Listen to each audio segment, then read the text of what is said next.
Cầm đi cũng xem gì số tạ phá ta lính ghé lại mi xin thì đến cả là cái gì cái gì để rồi tôi sẽ nói sẽ giải xin thì đến khát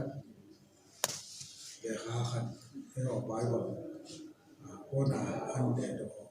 về lại cái bà phiếu thế và mình xài là cái bản phiếu phong nói là sẽ nói có person là phiếu là nó cái chỗ phiếu là bà này ông chỉ sao này để khá ấy bảo hỏi được được làm gì đó rồi literature là để khai bảo tính đã khả năng anh liền bảo thì ra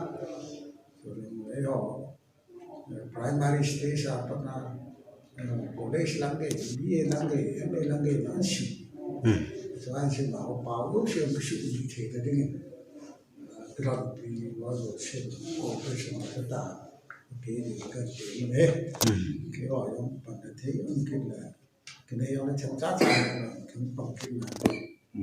thì đồng hồ thì nó hết là cái gì cái gì muốn gọi số đó tôi cái ông ấy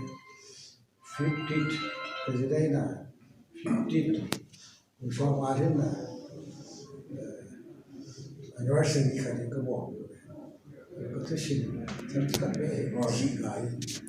cái thứ gì cái gì thấy gì về